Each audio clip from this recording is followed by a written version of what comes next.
Hey folks, welcome to the pre-show. We got about a minute and a half left and we go live over on the radio station. That is OdysseyRadio.com. Odyssey spelt in a fun way, not the real way. ODYSY radio.com. So come on over, you can catch the show over there live in its audio format. Or if you are there and want to know where you can watch the simulcast, come over to my YouTube channel, youtube.com/Scotty Roberts. Join the chat room over there. The fellow Intrepids. I got to put on my glasses because I can't read anything. Hey, Kalina. Good to see you over in the chat room. We've got about 45 seconds and we go live. So everybody, you sit tight. We're going to go dark pretty quick here. And we're going to get this ball rolling. So the pre-show is just to make sure everything's working. And I think we're good. All right. Hey, Steph. Good to see you as well over in the chat room. Those of you out there who are just waiting, come on in. Here we go. I'm going to go dark and then we'll be back. Sit tight.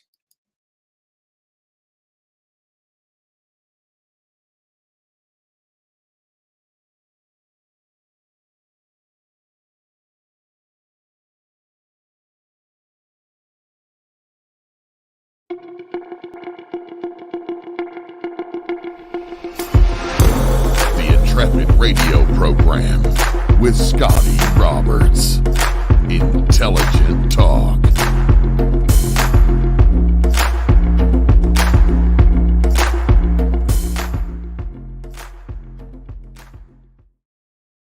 Wow, as if on cue, I just sneezed right at the end. I don't know if the mic picked that up or not.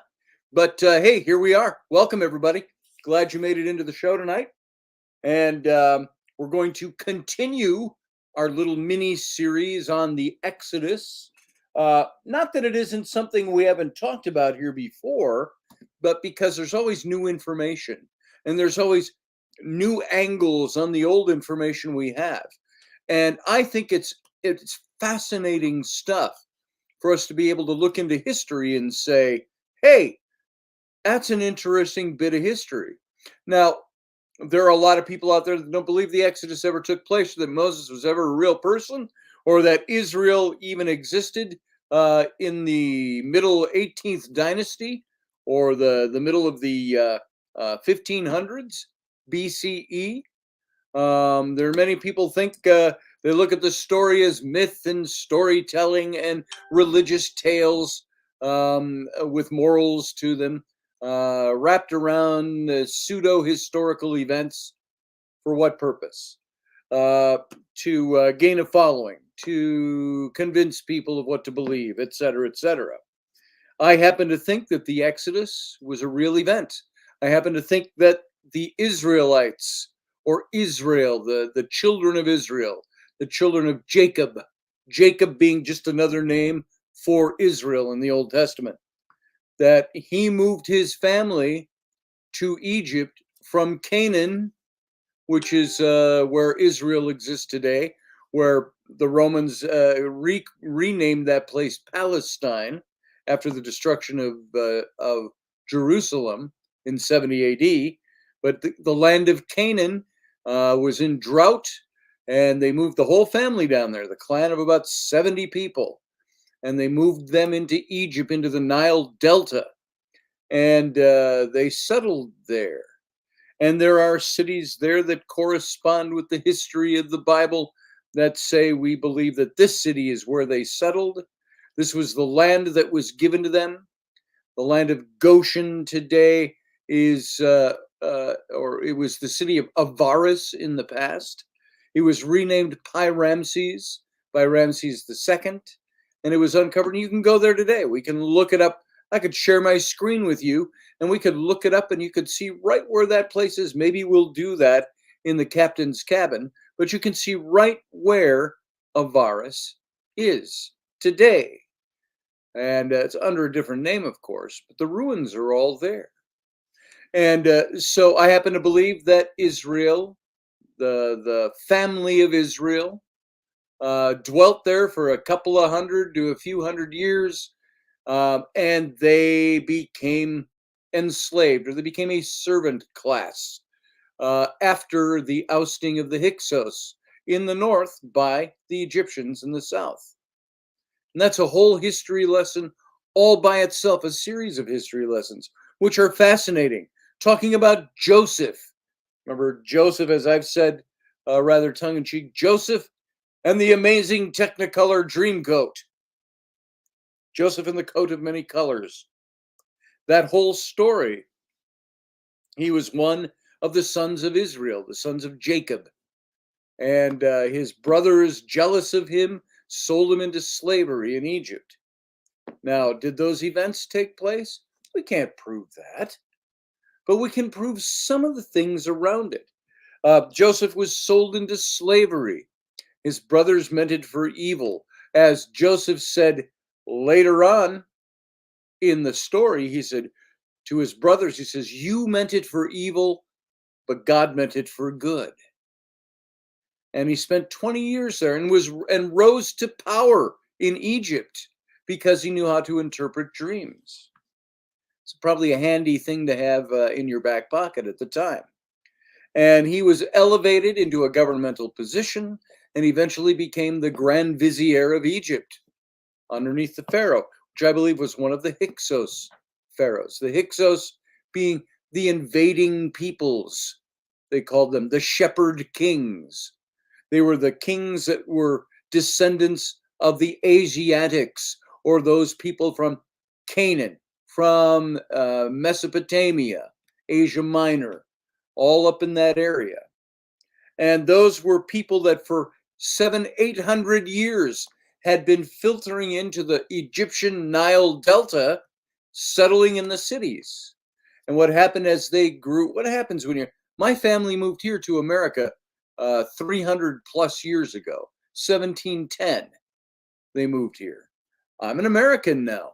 What would you do if you were Welsh and you moved to America and your family, you sank in for 300 years later? I'm an American citizen. I'm not a Welshman. Now, same thing with those people from Canaan, the family of Jacob. Well, prior to the family of Jacob, they were just one of the families that migrated. All these people came from Canaan and migrated into the Nile Delta. They filtered into the cities. They became part of the cities. This invading force was not an army that came and invaded Egypt. They were a force of Asiatics, Canaanites, Mesopotamianites that all settled into Egypt. And what did they do? They started forming their own government after 700-800 years. They decided they're going to take over the northern kingdom of Egypt, the northern palaces, the northern capital city of Mennefer, which is Memphis today when you go there. Not Memphis, Tennessee. I'm talking Memphis, Egypt, Memphis. So Memphis, and or Mennefer as it was known in the ancient past. And these Asiatics took over, and they took over the throne there. They put their own people on the throne. And so Egypt became a divided kingdom. You had your Egyptians in the south, mostly in Thebes, which is today Luxor. And you had your Hyksos peoples, the shepherding kings from the land of Canaan that settled into the north for years and years and years and years and took over the north. They took over the government there. And it was finally Amos the First, after about 108 years of Hyksos rule, that ousted the Hyksos from the northern capital of Egypt in Mennefer. And they kicked him out. They ran him out militarily, and it took back over the northern kingdom. This was the time of Joseph, when the Hyksos were there. Because you remember, Joseph was considered kin by the Pharaoh who ruled on the throne, because his family was from Canaan, the same region that most of those people had migrated from, and grew into the cities and took over the cities. And so remember the scene, and I've talked about this before. There was a place where Joseph, after he'd been risen to power, his brothers came to Egypt looking for relief from the drought for their family. And they didn't recognize Joseph. They're thinking Joseph's been dead for 20 years. And Joseph recognized them, however. And now he's Egyptian. He probably looked very different at the time. And he was the Grand Vizier of Egypt. So what happened? As Grand Vizier, what did he do? He gave them the finest land to settle in the Nile Delta. And he told them, kind of took them aside, and according to the story, told them, when you go into Pharaoh, he's going to grant you this land. It's a ceremony, I'm sure they had to go through, the politics of it. And he says, but when you go in, tell him that you are shepherds and have been shepherds since the days of your youth, because the Egyptians hate shepherds. And I thought, what sense does that make? Why would you tell the people who hate shepherds that you're a shepherd? Well, maybe it's because, and the biblical text doesn't spell this out, but maybe it's because Joseph was there at the time of the Hyksos. The Hyksos were hated by the Egyptians down in the south because they had taken over the northern kingdom, and they were the shepherding peoples. The Hyksos, the shepherding peoples. And these shepherding peoples, Joseph said to his brothers, tell them that you're shepherds and have been since your youth, because the Egyptians down south hate shepherds. And so they were welcomed as kin. They were welcomed, yes, you can come in. We're going to give you some of the best land. And where they settled in Goshen became a land that later was renamed Pi-Ramses by Ramses II. But Avaris was the city they established there. And we've gone through this before. We won't go through it tonight. There's archaeological evidence of Joseph having been there. There was a palace there, a royal palace in Avaris. There's no name on it. You know, Joseph lived here, but there's a royal palace there that matches the description of the royal palace in the book of Genesis, that Joseph built and lived in, down to the number of pillars. Then it said as his family died, they buried them there, and Joseph was buried there on the royal property. And you can go today, you can find the ruins of this palace. You can find the ruins of 12 and 13 different tombs in the grounds of this royal palace. How many brothers did Joseph have? 12 brothers. In one of them, they found the statue, which is many believe to be the actual statue of Joseph when he was an Egyptian. It bore all the marks of, it was painted with yellow skin, which is how the Egyptians painted the Asiatics from the land of Canaan, the Middle Easterners. He was wearing a coat of many colors. He was wearing a red-headed wig. There were several different descriptors of this smashed statue that has been found and reconstructed as they could, that this was the statue of a Semitic man or a Canaanite man who was holding the flail and the hook, the crook and the flail. You've seen them in the statues of the pharaohs, the rod and the flail. Which was signified a symbol of office, high office. So here you have an Asiatic or a Semitic person, Canaanite, dressed in the coat of many colors by the paint samples that were still left there, the skin color of the Asiatics, yet having a symbol of power and authority in the Egyptian government in his hand. So all of this stuff points to some very interesting stuff here. Very interesting. This is the kind of evidence that you'll find when it relates to some of these biblical stories. There's no direct evidence that's not been lost anyway. They say there's not a scrap of papyrus from ancient times in Egypt that's still in existence today from the Nile Delta. It's so wet and humid, and the ground is so sodden up there that is something that um, just will not exist the test of time or withstand the test of time. So, I've got a child stomping on the floors upstairs. I have a feeling on purpose. If you read my last post on my Facebook from a half hour ago, you'll see why. So, all of this is background to why I think the history is amazing. It's amazing. It's beautiful. It supports stories that we've been told are, oh, that's just myth. Oh, the whole Bible is a book of fable. Until I've run into that argument so many years.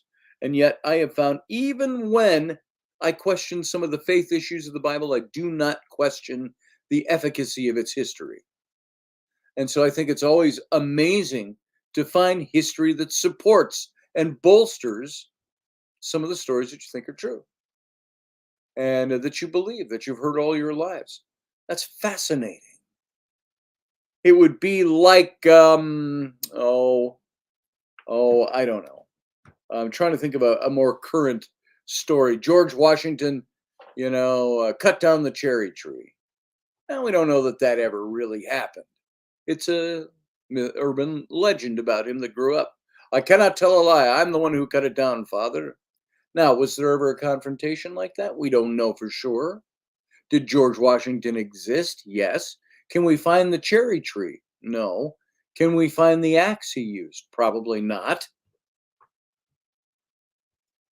But what's bolstered is you can establish that the man existed historically, that he lived in an era where they had cherry trees on their plantation, and that they used axes to cut them down. So that this is what I'm saying is you can find all of this kind of stuff which we could qualify as secondary archaeological data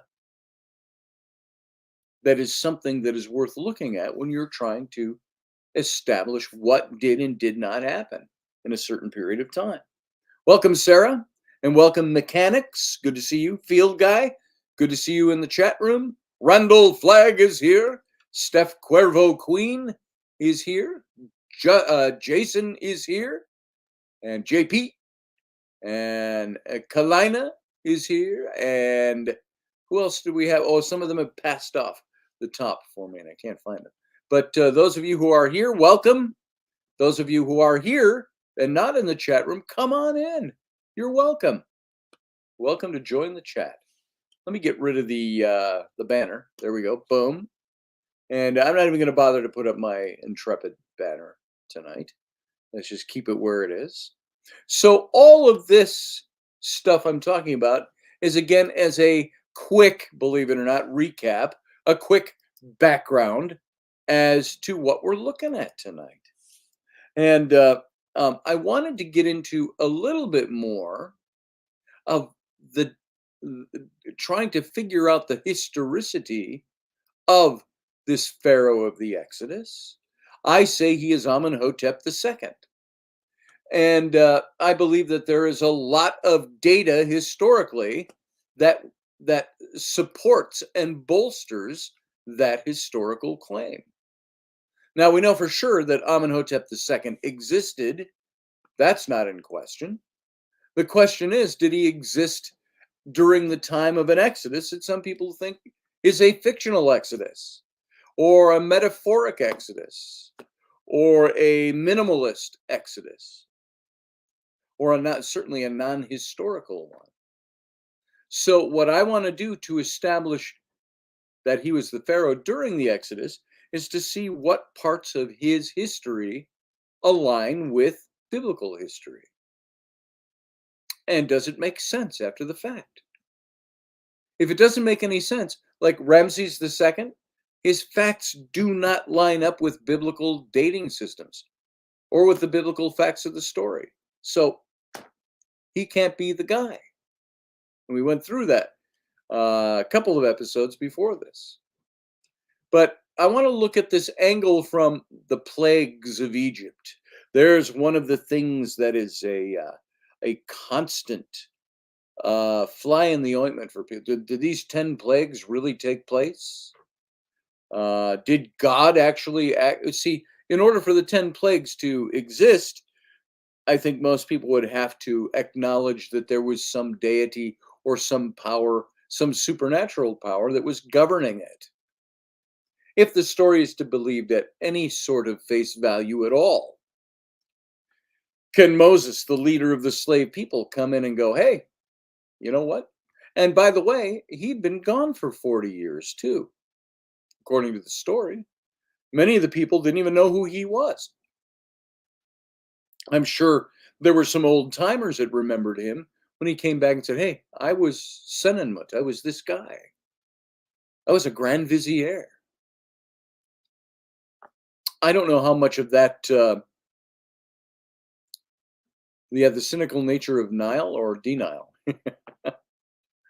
And so, what would those conversations have looked like? Hey, I recognize you. I know who you are. You're that guy who used to be the Grand Vizier of Egypt. You're the guy who they used to talk about was the lover to the female Pharaoh Hatshepsut. You're the guy who was the Grand Royal Architect. I'm choosing those descriptors because that's who I believe he was. I believe he was Senenmut. And so, would those conversations have been interesting? I know who you are. Now, you notice the Pharaoh didn't say, I know who you are, but he treated him that way. I'm sure there were those around him. Rechmir was his Grand Vizier.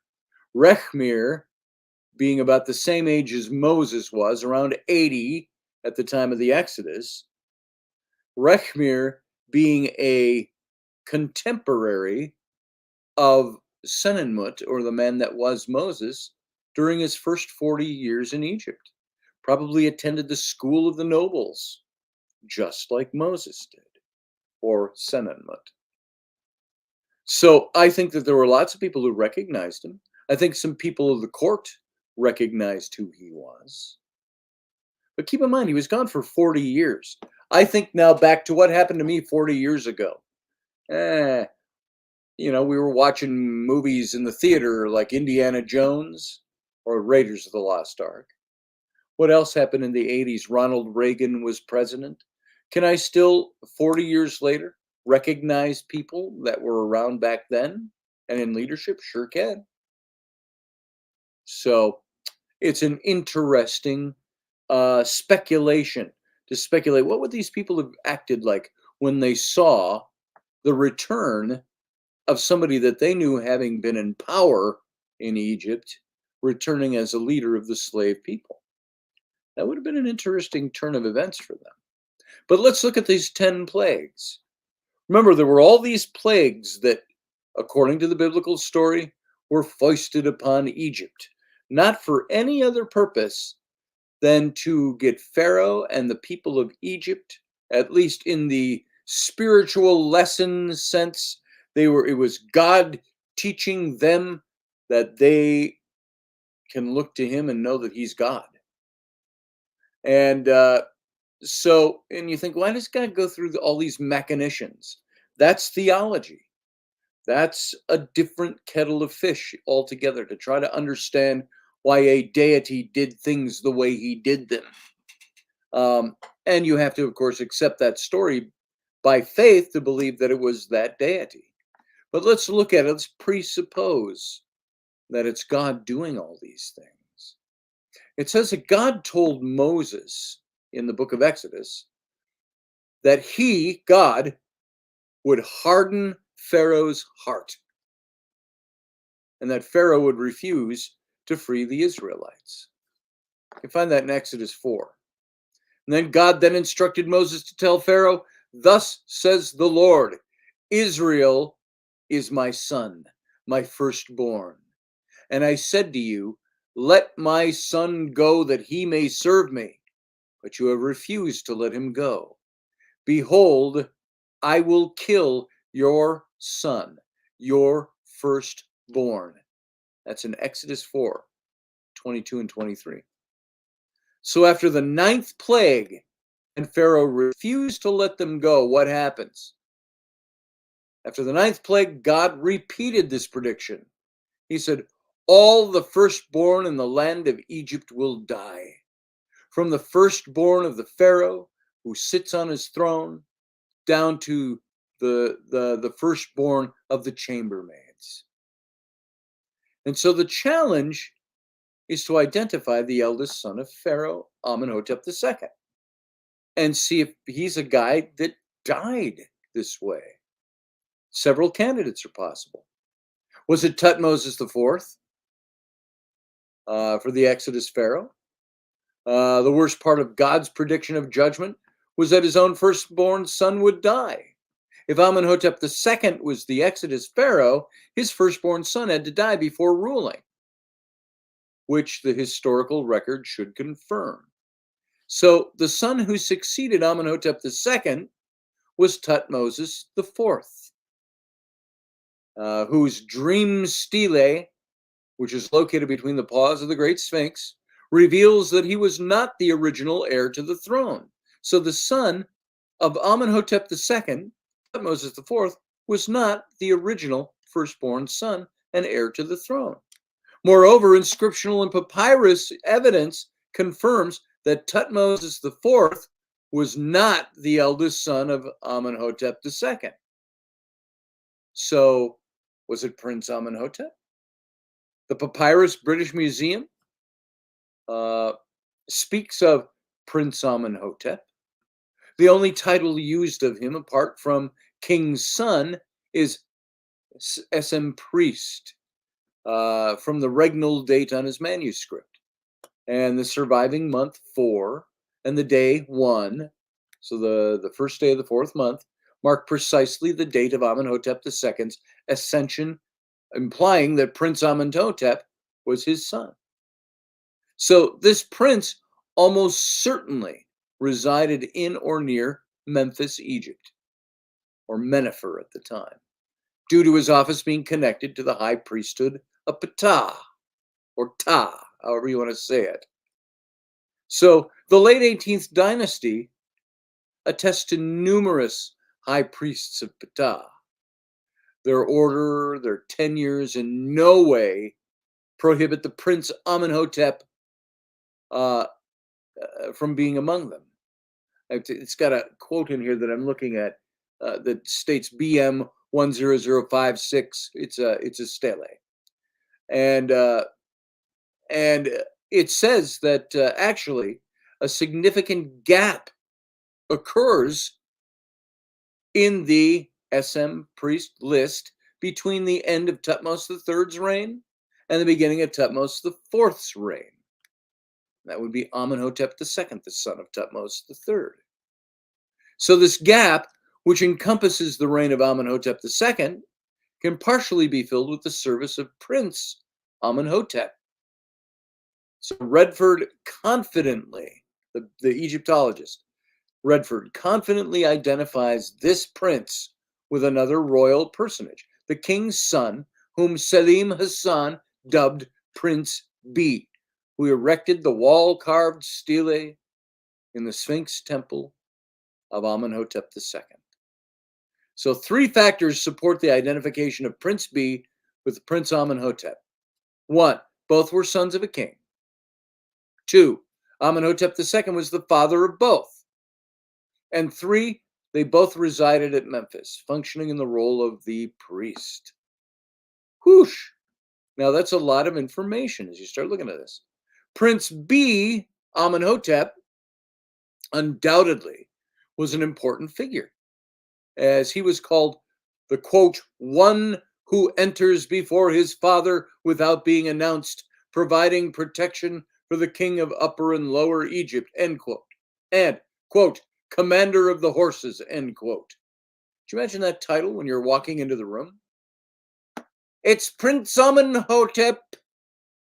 Prince Amenhotep, one who enters before his father without being announced, providing protection for Upper and Lower Egypt, and commander of the horses. There you go. Now, since his name was enclosed in a cartouche, he was the heir apparent when the stele was carved. So they put the cartouche around it, the border around his name. Meaning that he stood in line for the throne ahead of Tutmosis IV. And who was Tutmosis IV? It's Akhenaten, by the way, who obviously was his younger brother. Therefore, some conclusions about this prince can be drawn. 1, he was the royal son of Amenhotep II. 2, he was never called the king's eldest son. 3, he served as the high priest and lived in the royal palace at Memphis. And 4, he was once the heir to the throne. And 5, he lived approximately until year 30 or 35 of his father's reign. And 6, he never ascended to the throne. So if this prince was the heir to the throne without being firstborn, then who was the eldest son? Another candidate for the eldest son of Amenhotep II was the eldest, is an unattested Tutmosis. Again, Egyptologist Redford, who considers the Exodus as mythical, may supply the answer to this. He said, the fact that he, Prince B, Amenhotep, was named Amenhotep like his father might be taken to indicate that he was not the firstborn, that an older son named Tutmosis had been born to Amenhotep II. It would be necessary to assume, however, that this Tutmosis had passed away in childhood without leaving a trace. So Redford suggests that the practice of these pharaohs was not to name their firstborn sons after themselves, but to use the alternate birth name. So if Prince Amenhotep was not the eldest son of Amenhotep II, who by custom would have named his first son Tutmosis, then the Tutmosis sitting on the lap of Hekreshu, the royal tutor, on the wall of Tomb 64 in Thebes, may be the eldest son of the king. Therefore, if Amenhotep II was the Exodus pharaoh, perhaps his eldest son, Tutmosis, died early as a young boy in the reign without leaving a trace, thus satisfying both the historical and biblical records. Now, you see the messiness that gets into breaking this all. Not messiness in a nasty way. I don't mean that negatively. The messiness of putting all the loose ends together historically. The Akhenaten kept changing his name. Classic middle child syndrome. And he actually became the next pharaoh, not Amenhotep. Or not Amenhotep B became the priest. Tutmosis, the first son, died as a young boy. So there's the idea of the ascension. Could there have been a young prince who died? If we look at Akhenaten or Tutmosis IV as being the son of Amenhotep II, then if Amenhotep II was the pharaoh of the Exodus, why didn't his firstborn son die? Well, Akhenaten was not his firstborn son. Neither was Amenhotep the priest. It was Tutmosis, the young boy. Moving on. Now, the theory of the Exodus pharaoh dying in the Red Sea is something else that that people like to look at, and they like to say, well, doesn't the book of Exodus say that Pharaoh and all his chariots perished in the sea, the Red Sea, the closing of the Red Sea? Doesn't it say that? Yeah, it does. But specifically, what does it say is what's interesting. Although the Christian community out there has historically accepted that the Exodus Pharaoh died in the Red Sea when his army drowned, Exodus has no such statement at all, nor is it stated anywhere else in Old Testament scripture. One of the most important principles that seminary studies taught me is say everything the text says, say no more, say no less. That's what we were taught. And saying more than what's written is eisegesis, as opposed to exegesis. It's reading into the text what the interpreter supposes it to say. So regarding the fate of Pharaoh, Moses states that the Lord would be honored through Pharaoh by the destruction of his army, but that he never speaks of Pharaoh's death at all. God would be honored by the destruction of Pharaoh's army, not by his death. Now, proof of the Exodus Pharaoh's death in the Red Sea, some say, exists in Psalm 106, verse 11. Its supporters of the view that Pharaoh died in the Red Sea often appeal to the Psalm 106:11 passage. The setting is the Red Sea, rebellion that was instigated by the Israelites, the fathers who were in Egypt, says Psalm 106. God parted the waters that he might make his power known. That's verse 8 of Psalm 106. After describing the parting, 106 verse 9, the psalmist adds, and he saved them from the hand of the one who hated them and redeemed them from the hand of the enemy. The waters covered their adversaries, not one of them was left. Psalm 106, 10 through 11. Now, that might seem pretty conclusive to you. The adversaries were obviously the Egyptian soldiers. The enemies were the haters of the Jews. So allegedly, Pharaoh, the chief adversary to the Israelites, was among the smitten Egyptians. So if Amenhotep II actually was the Exodus Pharaoh, then his reign ended abruptly in his 5th year of reign during the year of Exodus, or 1446 BCE. And since he ruled at least 26 years total, which I will show you, I will demonstrate, if he was the Exodus Pharaoh, his reign had to begin by 1471 BC. And the weakness with the Red Sea death theory, though, is that it can't be synchronized with the reigns of the previous 5 pharaohs, whose regnal dates are all known, and they're fixed by the Ebers papyrus. Since they're known, except for that of Tutmosis II, whose rule lasted between 4 and 12 years, that's the husband to Hatshepsut, who was married to her brother. She was also his brother, or he was also her brother. He died young in his reign. Amenhotep II's 9th year could not have begun in or before 1471 BCE. Even if Tutmosis II ruled for a minimum of 4 years, the reign of Amenhotep II had to begin in 1462 BC or later. So I misspoke on the 5 years. He had had 5 successful military campaigns during his first 62 to 46. You're looking at what, roughly, not 20, 15 plus years.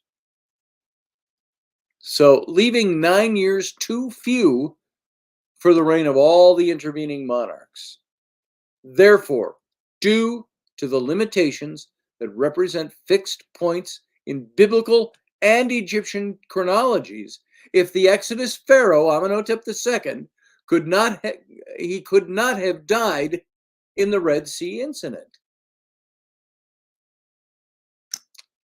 Disjointed confusion, says Professor Bauer, maybe. Disjointed until you put it together. Then it's no longer disjointed. The heel bone's connected to the X bone. The knee bone's connected to the thigh bone, etc., etc., etc. If it's a mass of bones, you never know until you start picking it apart and dissecting exactly what happened, comparing the chronologies one with the other. So if the Exodus Pharaoh lived through the Red Sea massacre, then Psalm 106 remains uncompromised. The text never specifically mentions Pharaoh. So there's no reason to conclude through that psalm, through scriptural writ, that the Pharaoh died by drowning. The hater and the enemy of Israel is Egypt as a collective whole. And certainly not even every Egyptian drowned in the Red Sea when the water covered their adversaries. And it also says that all the chariots of Pharaoh were wiped out and swallowed up by the Red Sea. That would be his charioteers, his chariots, his soldiers.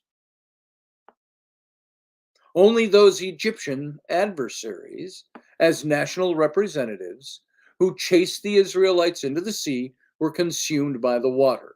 And since they were the task force dispatched on this mission, their defeat signals the demise of the entire nation.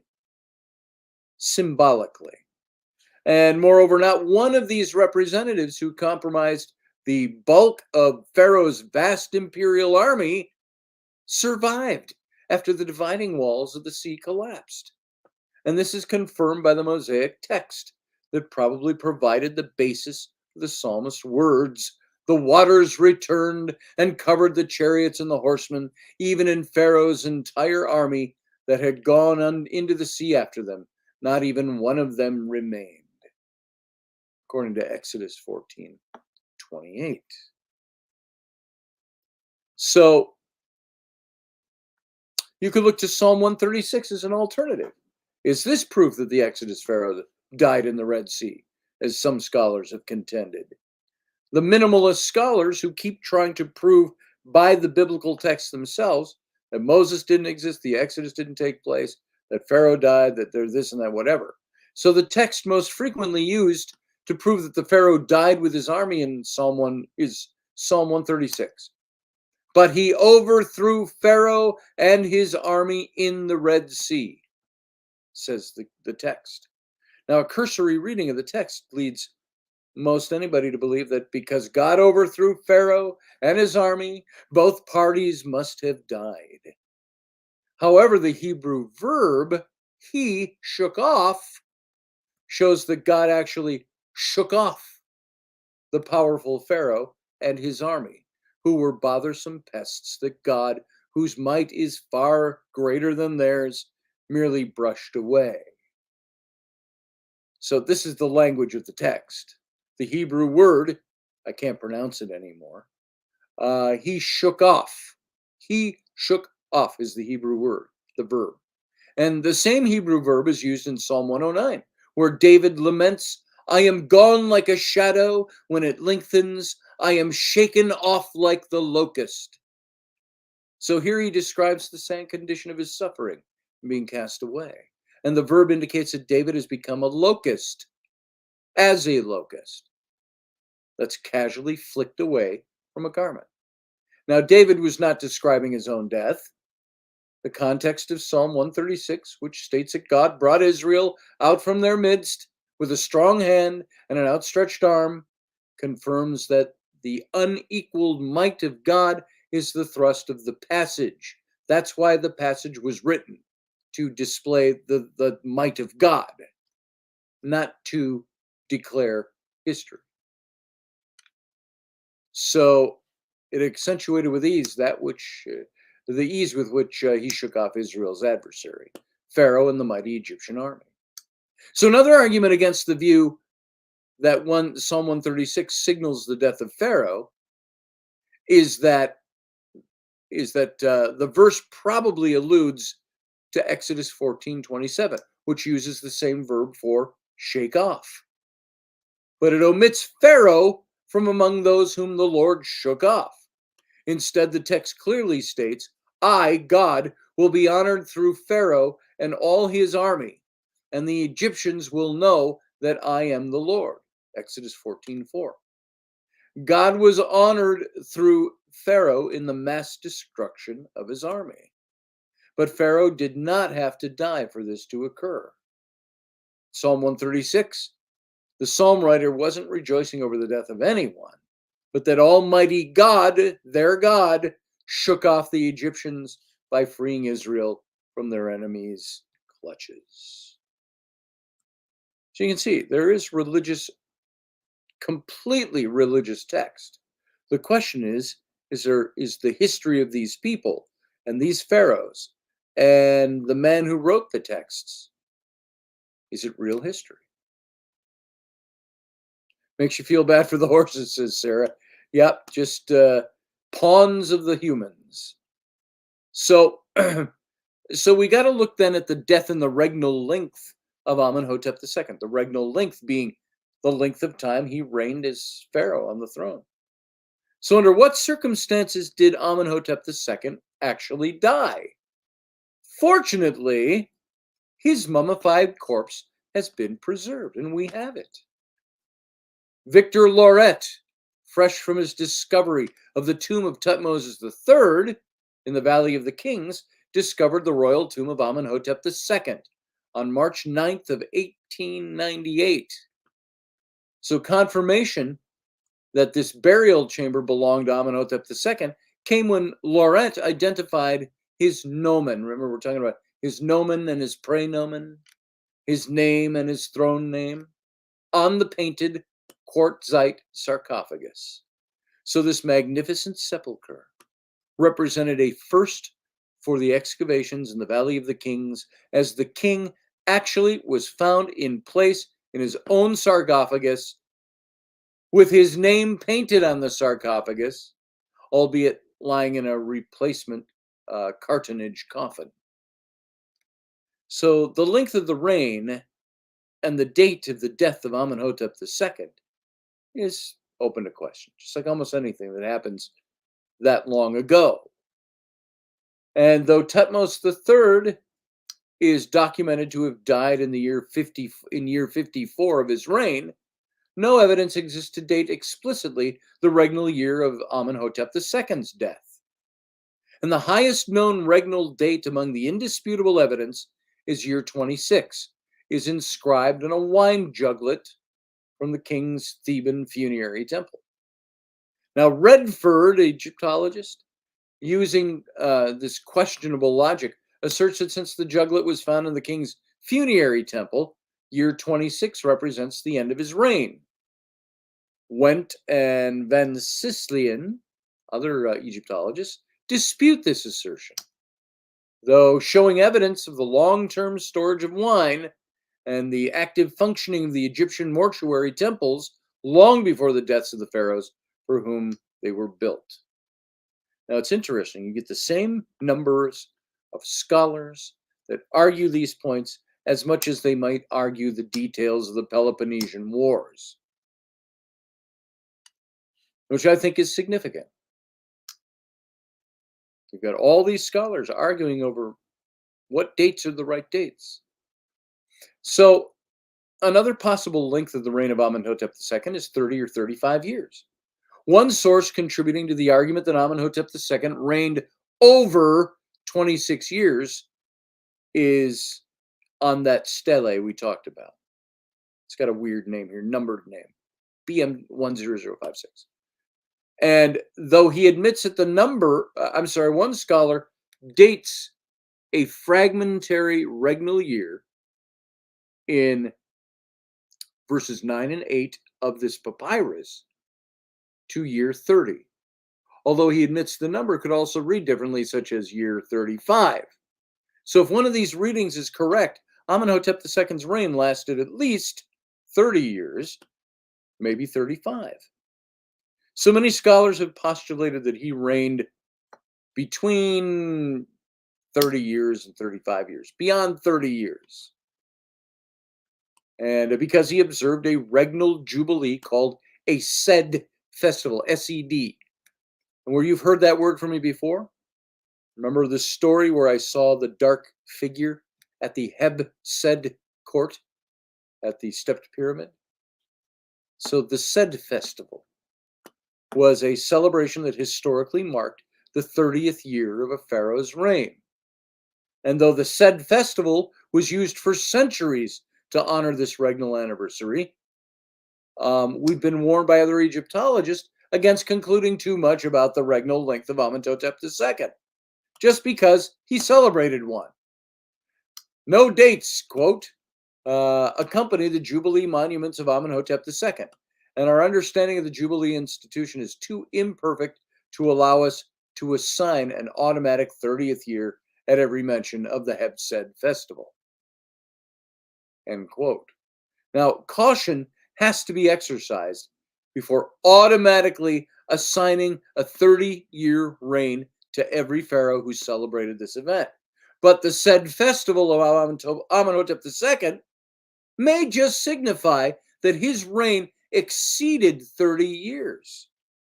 More conclusive than the said festival evidence is that on Tutmosis IV's Lantiran obelisk, which was erected 35 years after the death of Tutmosis III, who was the father of Amenhotep II, to whom it was dedicated, Wendt and Van Sicelian suggest that the 35 years marks the length of the interceding reign of Amenhotep II, minus the co-regency with his father, which is known to be 2 1/3 years. So if their argumentation is correct, Amenhotep II reigned 37 1/3 years and was 35 or 55 at the time of his death. So if this last regnal year estimate is accurate, a lifespan of 55 years for Amenhotep II is deduced by adding his 37 1/3 year reign to the 18 years he lived before his coronation. And it's a number taken from the larger of the two Sphinx stelae of Amenhotep II. Now his majesty appeared as king as a fine youth, having completed 18 years in his strength. Now after these things, his majesty appeared as king.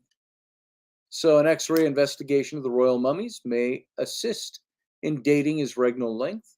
And the mummy of Amenhotep II is estimated to have been 45 or thereabouts at the time of death, meaning that a 55-year lifespan exceeds the projections of the X-ray evidence, and thus is an impossibly high result according to the medical evidence.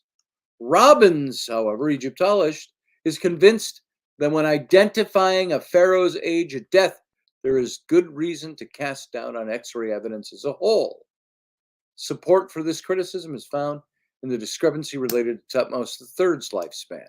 Though he lived at least until age 55, his mummy reportedly displays skeletal features of a 40 to 45-year-old man, meaning that with X-ray evidence, his mummy appears to be no less than 10 to 15 years younger than his actual age at death. Thus, the 10-year discrepancy for Amenhotep II isn't problematic at all, and a reign of 37 1/2 years appears to be awfully damn realistic.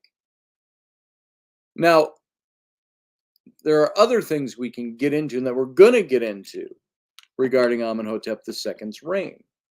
But I think it's pretty evident, two things that we found and we discovered tonight, is that he did have a son, a firstborn son, that died very young.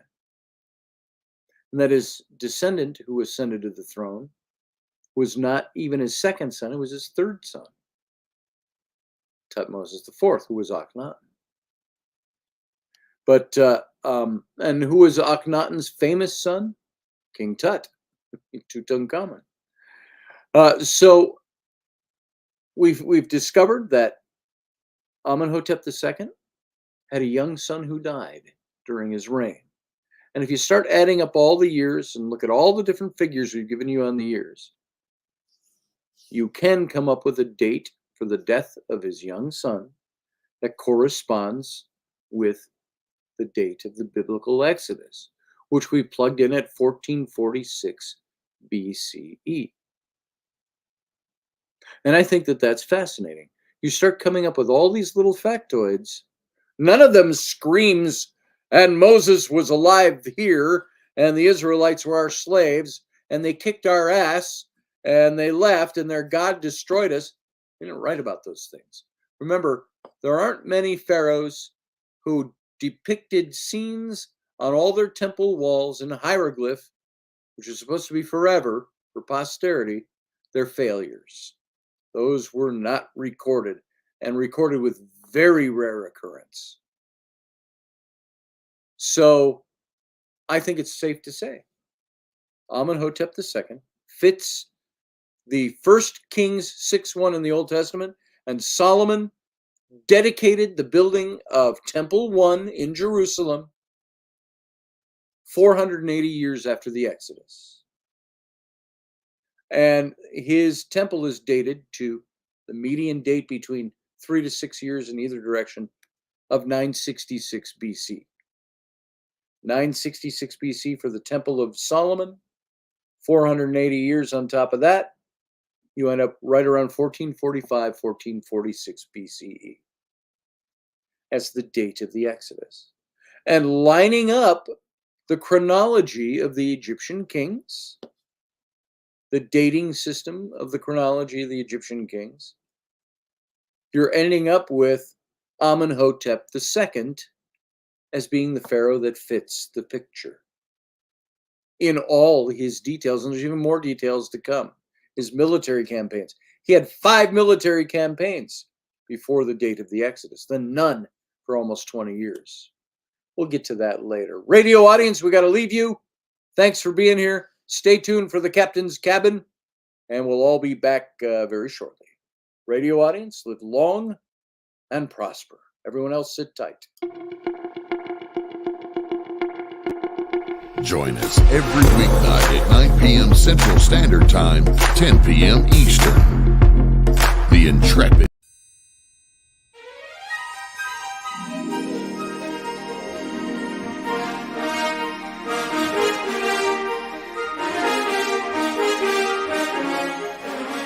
Hey folks, this is Scotty Roberts, and this is the Intrepid radio broadcast. I've been broadcasting for about 20 years now, covering such topics as science, politics, the paranormal, weird science, weird world history, archaeology, and the paranormal. Everything from ghosts to cryptids to creepy things that go bump in the night. So every week I bring you 3 new episodes. Come and join my channel and also be a patron to this site. So see the details below, and we'll see you here.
Dave, I love you, brother. I miss you too. I miss you too, I heard. Yep, Did you guys hear that? I heard that. I miss you, Dave.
Well, Aaron, welcome to the captain's cabin. Here we are tonight. Hey, everybody. Welcome.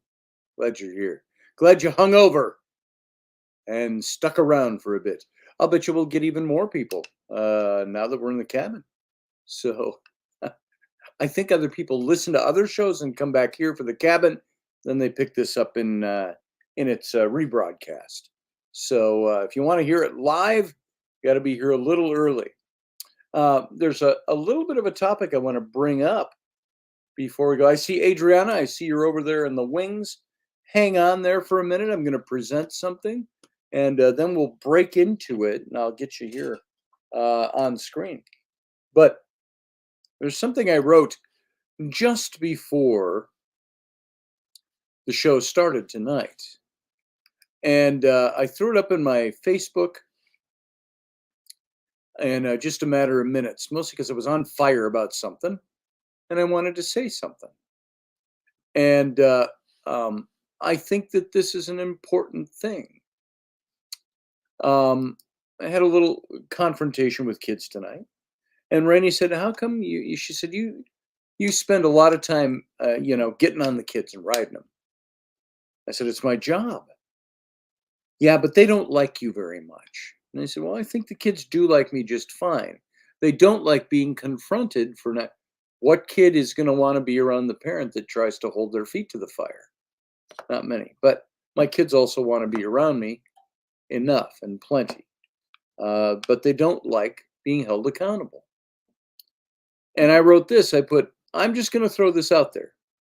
Permissive, dismissive parents are making it that much harder for those of us mean moms and dads standing our ground. I'm sorry if you're a fun parent, at least your kids like you. But as one of the mean ones, I've weathered a whole lot of eye rolling, talking back, and downright smarminess and disrespect from my offspring. I've turned a deaf ear to feet stomping up the steps, fists pounding the walls, slamming of doors, and intent on creating some social distance from me and my rules. I have done my best to keep smiling through many versions of you are the most freaked out, paranoid, strict, mean parent person we know. Maybe I am. But you know what? That's my job. Oh, who am I kidding? None of our kids are ever likely to cherish the time they were being taught the lesson of character and discipline. But maybe they'll understand someday that we were just trying to help them become better people, protect them from becoming disrespectful bumps on the log of society, keep them healthy and safe, teach them to treat their mother with respect and honor, and do my job as a parent. For now, though, it's not my job to make them like me. Now, what are your thoughts on that? I've got some pretty strict thoughts on that. I love my kids. I love them immensely. And I try to tell them so whenever we've gone through an episode where we got to yell them up a little bit, or we got to hold their feet to the fire. We've got one child in particular that's probably a little more spoiled than the rest, the youngest. That one tries to get away with everything she can get away with. Sometimes you gotta nip that in the bud. We don't spank our kids. We did when they were very young, but we don't spank them. There's not much you can do. You can't cut off a digit when they disobey. And yes, disobey is a proper word. Kids need to obey their parents. I taught my kids very young. And when we went out for a walk, if I yelled for them to stop, they stop. They obey that command. Why? Because if they're running toward the street and there's cars coming and I yell, stop, I don't care what they're after, the ball, the dog, the whatever, they stop. They need to stop. There's no obedience factor that's involved with that. You do what your mom and dad says. Tonight, I had my youngest child sitting on the sofa with mom, and she ate a Reese's piece of candy, and she tore the wrapper off and threw it over her shoulder behind the sofa. And I happened to see that. And Rainey did too, sitting right next to her. She said, hey, is that what you do with the wrappers? And I had, mind you, in the last 24 hours, I've swept the living room floor twice, full of garbage and stuff like that, and wrappers and stuff like that. Who is dropping wrappers all over? It's been going on for a long time. And so I told Ellie, I said, you need to get up and go get that wrapper right now. What's the word? Oh my God. And I'm making them do something. And she was all wrapped up in the blankets. Mom, I said, you need to unwrap yourself from the blankets. You need to set your candy down. You need to go get the wrapper. And she defied me at first, wasn't going to do it. And I said, what did I just ask you to do? And her mom finally said to her, what'd your dad ask you to do? Now, that's just one of many little things that all happened within about a 10-minute period tonight. And I finally sent the kid to bed. I didn't finish my hamburger. I said, that's okay. We'll put it in a wrapper and you can eat it tomorrow. And, is that ever mean? But my job is not to make friends with them. Oh, ha, ha, ha. I'll get that for you. And even Rainey said, do you have to be so hard on them all the time? I said, Rainey, how many times have we asked them to do the same things over and over and over and over and over again for years now? Maybe not many years, 2, 3, 4, 5. So we've asked them to do these things. Chores is another thing, not getting done. So how do you, let me leave it open like this. How do you, listener, how do you deal with these things in your own home? Come on in, call in, like Adriana here, and we can talk about it. Hey, Adriana, I don't know that you necessarily called on this topic, but good evening. Good evening. How are you? I'm good. That's good. I'm in the same situation with my son. He is 16 now, 6'2", so, and still growing. But yeah, I get attitude like that. And ever since he was little, I told him, I go, you might get taller than me, but all I have to do is just grab you by the ear and pull you down to my level. Yes. And he knows that, when I say something, I mean business. But then again, I see a lot of me in him when I was growing up, and I didn't like the way things were done when I was growing up. So it's like, I got to try to couch it in a way so that he in the future doesn't go through issues that I had growing up. But I still have to try to instill that discipline in him so that when he does become an adult, that he can take care of himself and know what's right and what's wrong and everything like that. That's it. There's a point where you want to be their friend. You want them to enjoy being. I tell my kids all the time when I'm chewing them out, I'll go, look, I said, it might not feel like it right now. I said, but I love you immensely. I love being with you. I love hanging with you. My son Flynn. I said, I'm so proud of you as a wrestler. And I said, I'm proud of what you do, his paleontology stuff. He's got a brain and a half. I said, but you piss the shit out of me when you don't do what you're asked to do. Exactly. I said, that makes me feel like you disrespect your mom and dad. Mm-hmm. And I said, I need you to get a handle on that earlier than later. I said, if you don't think I could divest you of everything you own right now, think again. Because I will. Mm-hmm. And, same with my little girls. And, the 12-year-old, she's pretty good for a middle kid. But she's sassy and smarmy as hell. And she gets yelled at when she shouldn't get yelled at because she gets it from all sides. So I did like this afternoon. Take them out. Go play. Go do some things. Hey. I think part of the issue though is that the way we were brought up is completely different compared to how society is telling us to bring up our kids now. I've told my kids that. And I told my son the same thing too. And I mean, I'll give you an example. When he was like 2 or 3, he was really sick, and there was the waiting area at the pharmacy was long, and he was sitting in my lap. A lady next to us went to check on her prescription. He hopped off my lap and sat in her chair. Well, she came back because it wasn't ready. And I go, Max, give the lady the seat back. And he looks at me, why? And I go, it's because it's called being a gentleman and respecting your elders. And this lady just looked at me and she's like, I can't believe that is still being taught. And I go, well, I don't know about everywhere else, but in this family it is. Yeah. Well, we once had, from something my daughter Rowan, who's now 12, I think she was, I don't know how long ago, 5 or 6 years ago. And she said something to a teacher in school about, my mom and dad yell at me, or I got a spanking or something.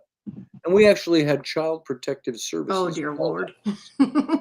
And I was working down in, I don't think I was in Louisiana. I think I was out in Utah. And I had to join them by phone and on a video call. The woman came and knocked on the door. They didn't call ahead of time. They came and knocked on the door when Rainey was in the shower. And she has to come to the door in a towel. And she says, can you come back when I'm dressed? Well, no, we'd like to talk to you now. And, okay. Well, she says, she called me right away. She said, I made her wait outside. It was wintertime. I made her wait outside. I said, good. Make her wait out on the patio. There's a chair out there. She can brush off the snow and have a seat until you're ready. And so Rainey got dressed and they called, and the woman started asking us questions. And she said, have you ever spanked your child? Or have you ever hit your child? And I said, no. Well, we heard that you spanked her. Oh, I said, oh, you didn't ask if I ever spanked my child. I said, you asked if I've ever hit my child. I said, those are two different things. I said, yes, I've spanked my child, and I'll do it again if they need it. And I think Rainey was a little afraid of that I was saying those things. And I said, look, I don't disrespect you at all. I don't envy you your job, but I'm going to tell you something. We have a different philosophy. And my philosophy is different than yours. That doesn't make yours right. Yours is not law. There's no law that says I cannot discipline my child with a spanking. And, et cetera, et cetera, et cetera. You know how it goes. Jason, what do you got to add to this? Oh, Lord. Hey, You're a dad. I had some thoughts. And then as I was checking my work email, I'm on leave, but I'm popping on just to double check, make sure that the history program hasn't caught on fire, and or the world is falling down around us and I'm missing out on recording it. Right. You know, unlike Pharaoh's, we even have to record the failures and the successes. So I wonder how many Israelites, if they'd had phones, watching the Red Sea open and close, would be going, "Oh, there's Pharaoh." Zoom in. That I kind of lost my train of thought with It'll the come back. topic.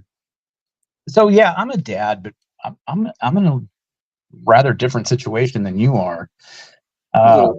When their mother and I divorced, basically in the interest of providing stability for them at such a young age, um, they stayed with her as the primary, caregiver. We have joint custody, but they stayed with her because they were moving back to Virginia. My parents lived there. Her parents lived there. Her grandparents lived there. All of her extended family lived there. So them being far away provided the stability needed for, young kids, rather than having to get shuffled around with me and then having to deal with, family programs with deployments, because I was with 10th Mountain at that point, and we were on a we were on a home a year, gone a year, home a year, gone a year deployment cycle. Military family. And that would have created a lot of instability, having to pick up and shift them down to some place every year when I deployed, all of that. So I've been in a very different situation for the last 19 years, coming up on 20 years than you have. But at the same time, I feel like in some ways it might heighten certain things of, you wanting your kids to like you. Yes. You're wanting your kids to want to be around you. So that's kind of the fear of them not wanting to have anything to do with me has kind of Yes. helped shape and mold my approach to stuff. If they're acting a fool, I let them know. But it is morphed from being about it to being more stern mentorship. Well, how old are you? Well, my oldest is 19, my youngest is 16. See, that's different than 8 and 9. Right, but even when they were that young, because when their mother and I divorced, God, so that was 2009. All of that was approved, but they moved back to Virginia in 8 while we were going through the process. I mean, they were like 3 and 1, 4 and 4 and 1, going on 2 kind of time frame. So obviously things were very different at that point. But even then, I kind of had to start adjusting fire on how I would be. And so I became over time and over learning, because it's a process, right? Right. I tried to be more of the mentor rather than a disciplinarian in my approach. Does that mean Dad didn't pull out the command voice every now and again when they were really being,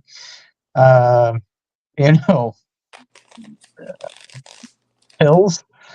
No, I have brought out the command voice a couple of times here and there, even within the last 2 years. The last time they were both out here for the summer, so not this past summer. Only my youngest came out for that. My oldest couldn't get off of work that long.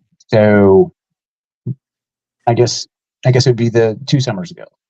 They were bickering about something, and it was stupid, and we were getting packed up, and we had to leave the next morning to go to the airport. And I mean, like, it was completely asinine what they were arguing about. And yeah.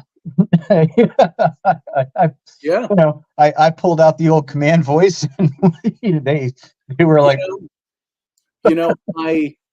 my command voice with my kids is, some of it I will admit is based on I'm really over being talked back to. I'm over them not doing what they've been asked to do. Right. I can tell my 14-year-old son, you gotta clean your room. Now, it's one of those gray areas, clean rooms. I don't expect it to be white glove. I just expect it to be picked up. But I can tell him, and Rainey will tell him, sometimes we look back and we go, we've got a cumulative 3 weeks here of telling him to pick up his room and he hasn't touched it because he doesn't want to do it. I said, why haven't you done your room? I didn't want to do it. Excuse me? I start seeing red right away with that. Excuse me? You didn't want to do it? And that's why you didn't pick up your room? That's the start.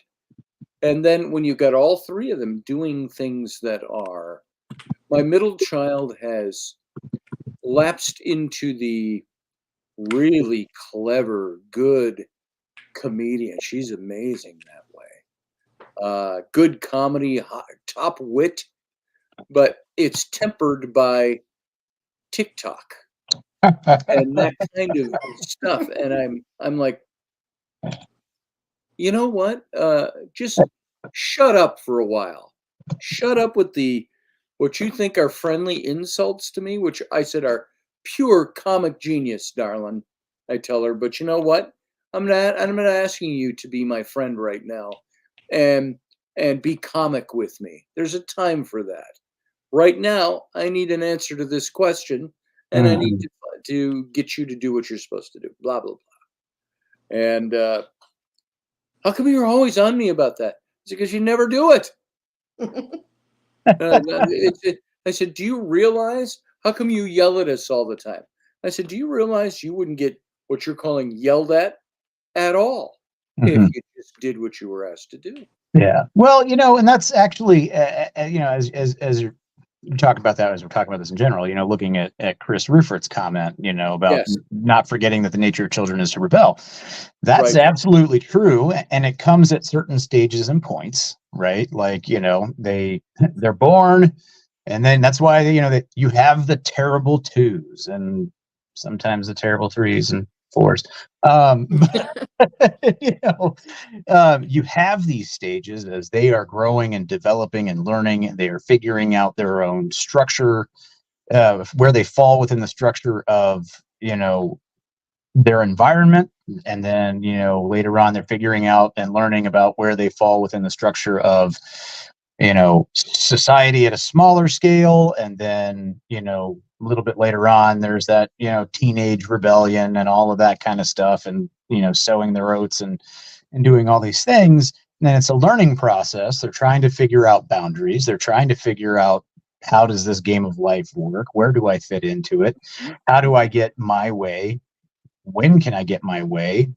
How do I go about getting my way when I want to get my way? When, it may not be what needs to happen, right then. They're learning all these things. And that's one of those things, there's a time and a place for everything. And in that in those rebellious stages, it is our job, it is our responsibility, it is our obligation, our duty, and quite frankly, our privilege to be the ones that set those guidelines to where they can push back and not get completely crushed by the wrong person or the wrong group or entity or society itself. And they have that safe environment to push and test those boundaries so they can learn and figure that stuff out. Doesn't make it any less frustrating for us. I can tell you that much. You mentioned spanking earlier. I can only remember really one time that sticks out in my mind that I ever spanked my kids, and it was my oldest. And it was at the behest of their mother because, hey, you need to be part of this discipline process too. And I will say right here and now, she was 2-3 years old, done something, whatever. And I went in and I was like, all right, well, there's consequences. So, hey, gave her 3 swats on the butt. Nothing ridiculous, Right. enough Right. to get her attention. And then I walked back into the master bedroom. We lived in a duplex of sorts and on-base housing at the time. So I wonder if my neighbors heard me, but I walked back into the master bedroom. I shut the door. I locked it. I sat down on the bed and I cried like a bitch. Yeah. Yeah. Mm-hmm. Because that was like the worst thing I'd ever had to do. Like, I would rather go do back-to-back 15-month rotations in Iraq than spank my kid. Like, and even though I wasn't inflicting real harm, you're inflicting pain, but it's not catastrophic pain. It's not debilitating pain. It's not, cruel pain. It's attention getting pain. The sting of a smack on the back of the leg or your butt, or on your hand. It gets your attention. It hurts as a little kid. You cry, in response to it because you're still figuring out all the sensory stuff in the world too. And yeah, that was the worst thing ever. I would rather do back-to-back 15-month deployments than spank my kid. I had that with my twin daughters when they were little. I remember spanking them one time their entire lives. And they were very young, 3 maybe, something like that. Mm-hmm. And the spanking consisted of a swat, not with my hand, but with an object on the butt. One swat. And I remember Was them. this like a paddle with speed holes drilled in it, like school? Yeah. Electric. You could really get it moving through the air. I think it was a ruler, if I remember right. Jesus, you went to Catholic school. Yeah, no, I didn't. But I gave them both a swat. And I remember them looking at me and they were smiling, like, oh, it's What? this fun game we're doing? What are we doing? How do you even deal with this, right? And I swatted, and then the looks on their faces, and the look with everything bunches up here and the big tears start to well out. Oh yeah. I was just like, I took the ruler and I threw it away and I said, I will never, ever spank my children again. It was just heart-wrenching because they didn't realize that's what was coming. And then I felt my oldest knew what was coming. I felt so bad for them. And you know what? They never really did anything. They had each other as twins, and they were constantly finding ways to be better and good people. Yeah. And they still are to this day. You know what? I tell you, it may be.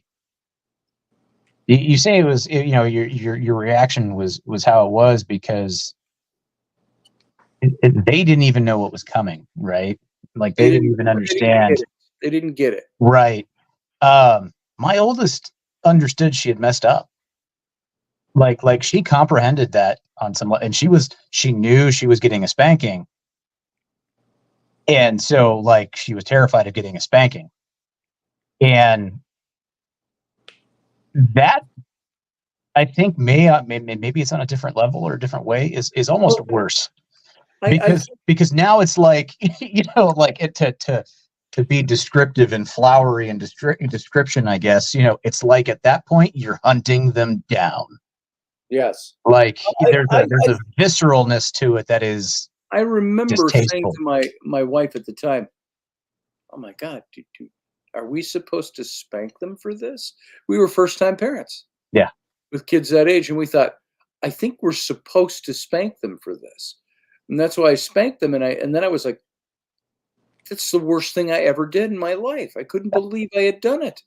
Because I thought these kids weren't doing things to be, I wasn't teaching what I taught them. I don't even know. I didn't want to get into that. But they didn't deserve a spanking. Yeah. and they never really did all that much through their lives. Yeah, no, Megan, no. my oldest was always great. My youngest, I don't think I ever had to spank her, or well, them now, since they are going through that whole Yeah.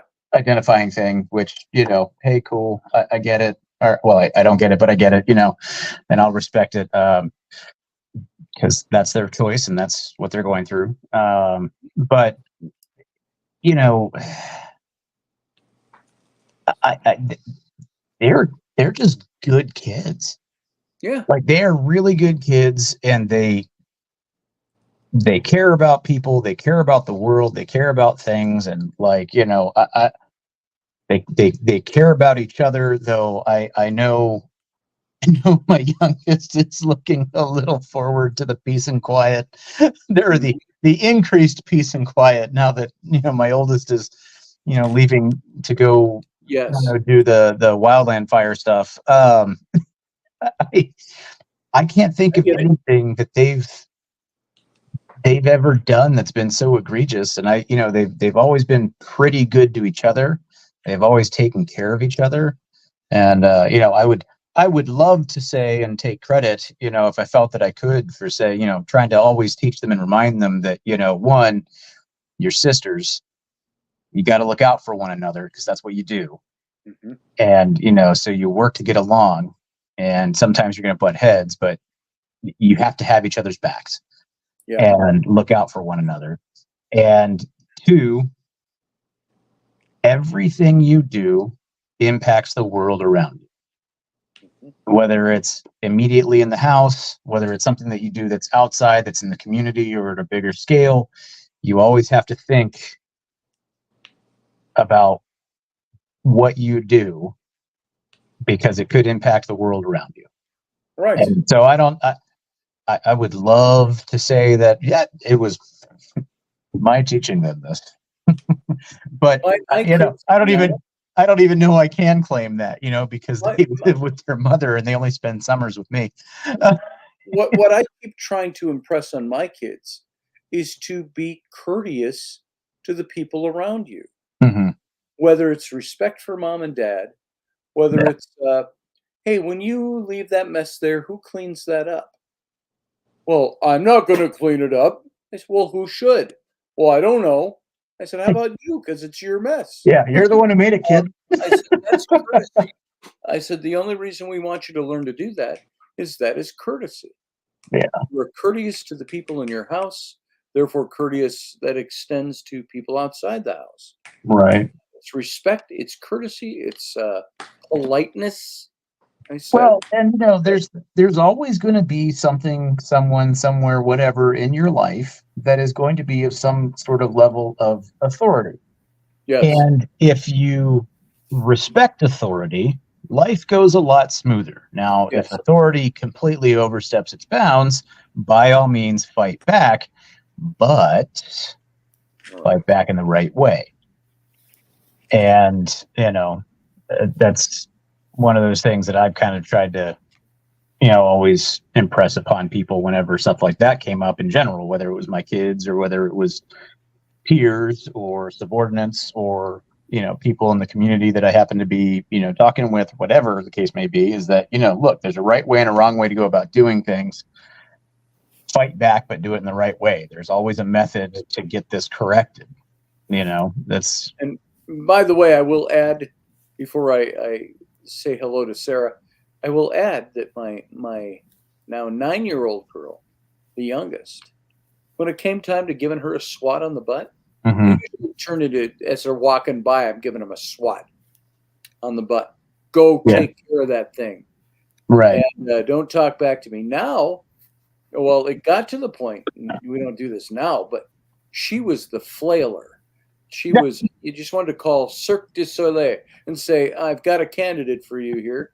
Right. I'd take her by the hand and say, get over here. And as soon as she knew I was going to spank her, it was just all over the place. It was like, stop.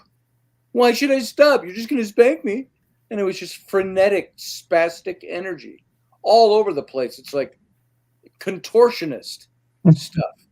And I'm like, oh my God, I'm going to wear myself out trying to get her in a position where I can give her a swat on the butt. That's why I started turning into swatting them as they walked by. So, Sarah, how are you doing? Hey guys, Hello. How are you doing? I'm all right. Can't really contribute too much to the conversation since I don't have kids, but Well, you were a kid once, way back when. maybe. We think you were. But I did want to bring up one point about the topic itself, that to kind of bring it back is the fact that not only from a biblical standpoint, a biblical plague, Yeah. you also have to think about the concept of what do you call it, primogenitor. The firstborn is the one that usually inherits everything, the wealth, the leader of the Well, you're family. way back to the all show that. stuff. I almost forgot I did a show on that. Yes, Right. yes. Right. So, I mean, essentially, in the biblical plays, that being the last one, it's very disruptive, to every family, Yes. because in the beginning, he said, okay, we'll take away the cows. Okay, we'll take away the crops. We'll take away, trying to, We'll give you frogs. discipline the Egyptians, if you Yeah. want to go back to the whole. Because they're being petulant children. And therefore, they must be disciplined. Yes. I mean, we're all supposedly God's children, so Yep. So is that what that is? All the plagues, the disease, the things that go on, the war, the famine that we see, is that God being like, how many times, me damn it, do I have to explain to you people? Kind of. And there's also, the whole establishing of power dynamics, right? Who's in charge? Yeah. Who's your daddy? And to be honest, I had problems with that theology. The later I thought, is this what a holy God does? Is this what the God we teach? On one hand, he is the God of all love, and love and love, and then there's love and more love. And then there's the love that is the holiness factor that says, because of his holiness, he sometimes has to have his holiness eclipse the love, because there are standards there. And so, you look at all that and you say, sometimes God seems to act, especially in the Old Testament, like a petulant child. Think of any of you here that are overly familiar with the original Star Trek. You remember the episode "The Squire of Gothos"? He was the one that was he was playing the piano at the beginning in kind of a 17th, 16th, 18th century, but he was like a godlike figure that it ends up being like a child. As you get to the end, because he's this godlike character that kept putting the crew of the Enterprise through all these antics and death-defying things and all of this and nastiness. Then it turns out, finally, it's like these voices come out of the sky. It's like, okay, it wasn't that nonchalant, but it was like, okay, son, it's time to wrap it up. We're sorry, Commander of the Enterprise. We've restored your crew to this and that. And, that kind of a thing. Mm-hmm. And it's like a deity type of a character that was on a rampage. It's like the old Far Side cartoon that shows God with something blown up in his face in a laboratory. It says God as a kid blows up his first version of Earth or something like that. Whatever it is. I always liked the one where he had the jars and he was sprinkling like idiots and jerks or something like that onto the planet. Yes. And now for a little flavor. Yeah, for a little flavor. Well, I mean, you have to consider, perspective. you know, perspective from the perception of being the child versus not understanding the logic of the adult. Right. So, I mean, that's kind of like the way I see it. We don't Adriana, understand. what do you think of that? Uh-oh, might have lost her. No, I'm still you're here. there. I'm thinking. I guess it all depends on how you were brought up, though, because with all the Christian religions, they have their own tenets, and it's different from, granted, they're all Christian, but their tenets are the same, Orthodoxy versus Catholicism versus, Anglican, it's the core is the same, but well, no, I can't say, because tenet and core is the same thing. They have a different way of looking at the same thing, but that's how religion is in general. It's like you have one topic and there are 360 different ways that you can, angles that you can take a look at that subject. Right. And so, I tend to look at God, whether I'm right or wrong, and it's not a serious thing. It's not like, okay, God, it's you and me, nose to nose now. I'm pretty sure I'd lose. But it's a thing of, how do I keep my sense of humor, my tongue in my cheek a little bit, and try to sort out who I think God is and why he did things the way he did them. And I thought, wow, we seem to have a lot of problems with wiping people out because we disagree. But isn't that what God did in the early Old Testament? Wipe them out. And I always think of the Emperor from Star Wars. Yeah. Wipe them out. Every last one. Whatever he said, Take Do your it. saber. Strike me down.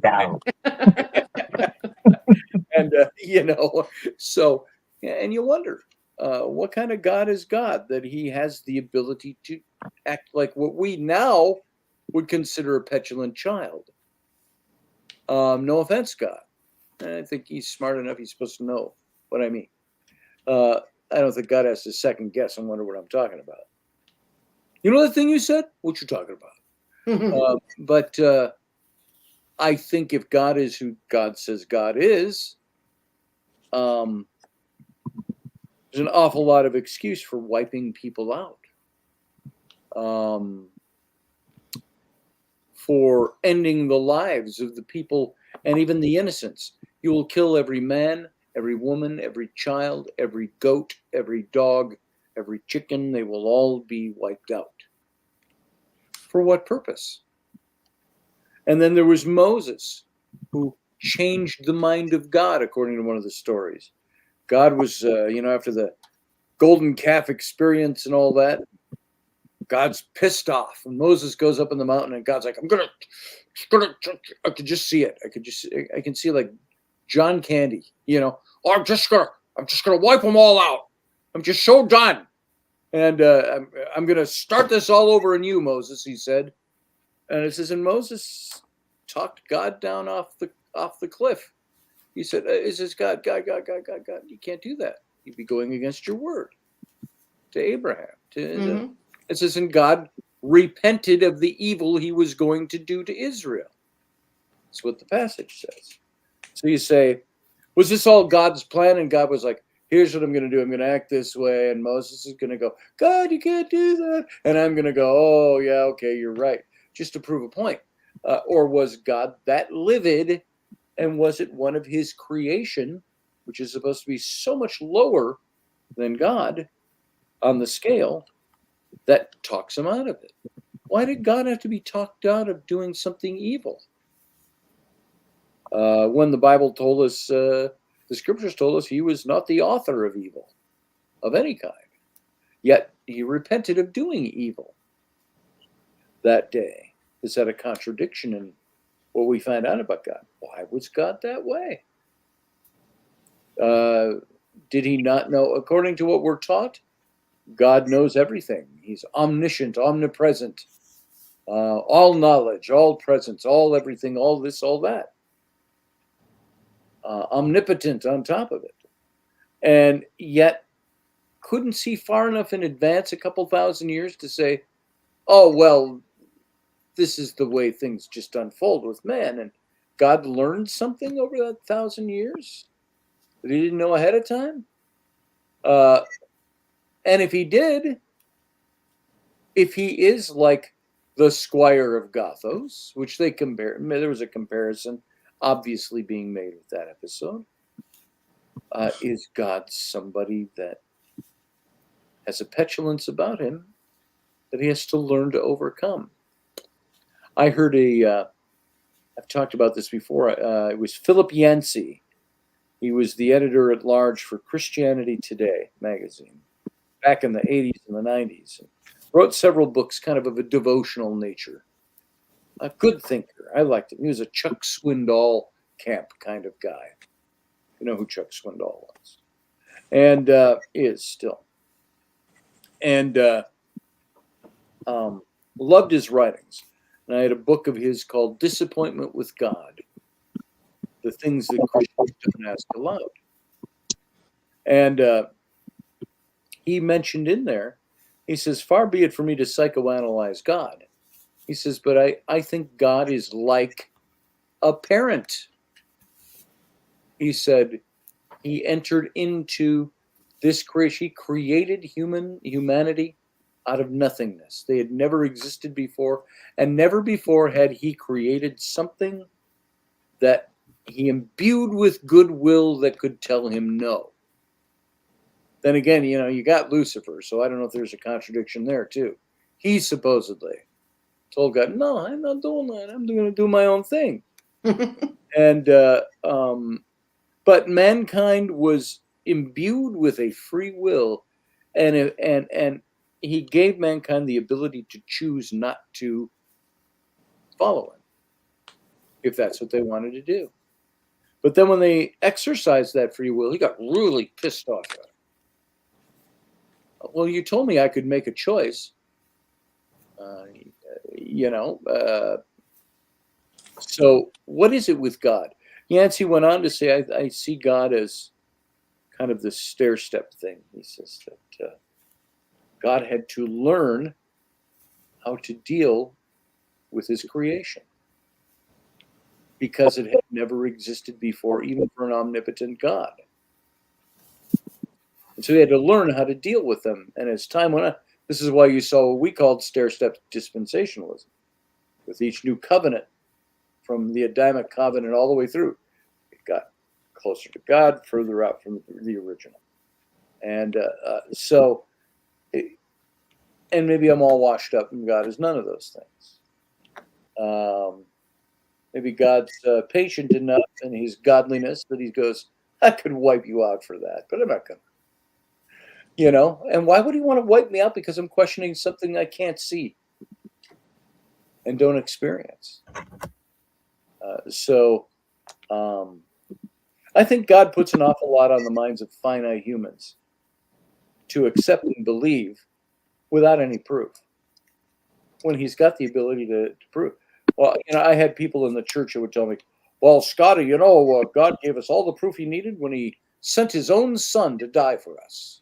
He sent one back from the dead. And I said, yeah, it was 2,000 years ago. I said, how many people believe that? How many questions are there about it? If you don't witness it, what good is it? Have somebody tell me, I saw a flying saucer carve circles in my crops. Yeah, all right. Pull this leg and it'll play Jingle Bells, would be my response. And, did you get it on your cell phone? Yeah. So, you know, it's that kind of a thing.